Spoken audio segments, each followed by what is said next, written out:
Good morning. This is KELOLAND on the go with all you need to know in news and weather as you start your day. The Sioux Falls man who was convicted in 2015 of killing former Minnesota Viking Adrian Peterson's son will stay in prison. A circuit court judge denied Joseph Patterson's request for habeas corpus, claiming he had received ineffective legal counsel. After Thursday's ruling, the only way Patterson could get out of prison would be for a governor to give him some sort of commutation. The prosecutors and law enforcement in this case, given the significant nature of the death of an infant and the way this occurred, we would not likely support any type of commutation. Patterson also tried to claim that new scientific evidence about head trauma in children was not available at the time of his trial, but should be considered now. The judge also denied that request. Last week, 26-year-old Shania Loney was arrested in Roberts County. This is her second arrest in less than a year for animal neglect. Starting in 2019, Loney's neighbors wrote detailed accounts of her animal abuse. They reported she never scooped or cleaned out the dog's kennels and deprived them of water during the summer. This information was a key catalyst to Loney's first arrest in August 2022. Now she faces a total of 32 counts of animal neglect. Activities are suspended for Mitchell Post-18's Varsity Legion baseball program.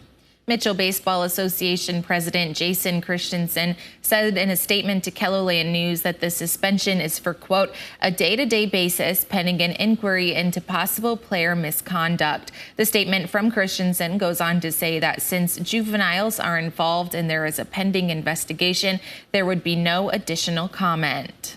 When we reached out to the Attorney General's office, we were sent a statement saying, quote, law enforcement is aware of the allegations, and because they involve juveniles, it would not be appropriate to further comment. We are learning more about a fire that brought multiple crews to Hartford overnight. It happened around 1 a.m. on Jeffrey Street, which is just south of Interstate 90. Our KELOLAND News crew was able to capture this video of the scene. Smoke could be seen coming from a building in the area. The Hartford fire chief tells us that the fire was contained to a small part of the building and there were no injuries. The cause is under investigation. Now let's get a check of our weather with meteorologist Brian Karstens. Good morning, Brian. Good morning, Lauren. Good morning, everybody. Some scattered showers and thunderstorms out there this morning. Most of it just showers at this point, but we'll see what we can brew up later today. We've got a chance of a few more hits of rain around Sioux Falls. It's about a 30% chance, high of about 80 in Mitchell, 85 in Aberdeen. I would say the Northeast is a little drier on average, and then these scattered hits of rain from Pierre to Winter to Rapid City. We'll dive into the weekend forecast in a little more detail coming up in just a few minutes. Thank you, Brian. A Sioux Falls business is teaching teenagers about cuisine from around the world. The kids are learning tips and techniques during a 4-day teen camp at Plum's Cooking Company. The students have prepared and sampled dishes from Latin America, Europe, and Asia, including sushi. The chef says this is a fun age group to work with. I don't have to completely babysit them. In regards to the knives and some of the hotter implements, they seem to have a lot more sort of built-in initiative to want to try new things and be really excited about it and put their own hands on it. We've provided a link with a list of upcoming events for kids and adults under this story on KELOLAND.com. Something new is happening at Levitt at the Falls. The venue held its first ever open mic night last night. It was the first of 3 scheduled this summer. Local artists who would like to show off their talents have an opportunity to get up on the big stage. Sioux Falls performer Denim is the host. A lot of times you see an athlete, you can be like, oh, that's an athlete. But a musician, you never know what a musician looks like. So they always come up and they play, and it's like an incredible sound, and the background and music they come from just helps fuel something that just kind of sparks it into you and like really tells you about that person, you know? If you missed last night's open mic night, 2 more are planned for this summer, one July 27th, the other September 7th. Lake Pahoja has reported all their campsites are fully booked through the 4th of July. Ginny Kroger and her family have been camping here since Tuesday.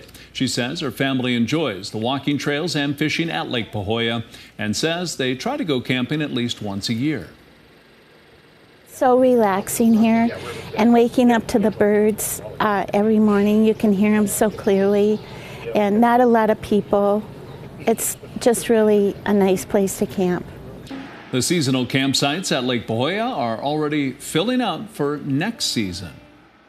That's a look at some of our top stories. Now let's get one last look at your weather with meteorologist Brian Karstens. Brian? All right, some rain showers and a couple of hits of rain if you're out camping this morning. But I would say for the most part this weekend, pretty fair weather for that. As we look at futurecasts later today, you're going to see the possibility of these scattered hits of rain around. I would say probably most prevalent by 4 o'clock in the afternoon or into the early part of the evening. And then whatever flares up between the Black Hills all the way to southwest Minnesota, things will kind of fall apart here tonight. So that's probably your best shot at rain in the short-term forecast. Tomorrow, most of the forcing for rain goes south into Nebraska, into parts of Iowa, and we're likely to stay dry. In fact, we're actually going to heat up early next week. More 90s are going to come back for parts of Ketherland. So do keep that in mind, too, as we prepare for the weather next week. Now, speaking of that, I do want to point out a few more things here. As you look at radar tomorrow,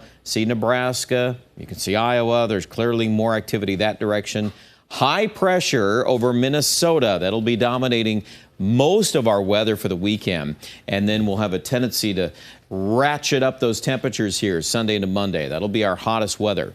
Then, by the 4th of July or coming into the 4th, we have an area of low pressure in Montana. That is forecast to dive southeast, and as it does so, it'll start to stir the weather up and will start generating additional clusters of showers and thunderstorms. Is it widespread rain on the 4th of July? I'm going to say no, but I would say we're probably prone to at least the better shots of nocturnal thunderstorms. We'll have to kind of see and how this all comes together, of course, a few days out on this forecast, but sometime Tuesday or into Tuesday night, the best window of showers and storms. So we'll kind of keep an eye on that. And of course, if any severe weather develops, we'll let you know here in the Storm Center. But that's, again, another story for later down the road. 83 today in Pierre. We'll be watching the radar. We've had some rain this morning in Pierre, about 0.2 of an inch so far today. Nice to get some showers in and amongst some of the hotter weather that's just ahead. Look at Sioux Falls on Monday, 93 for high. And then with that front coming through, the rain chance Tuesday, Wednesday is about 40%.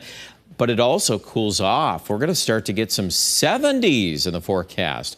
Believe it or not, Sioux Falls stayed in the 70s only 2 days during the month of June. So pretty hot month overall in eastern Ketherland, above average.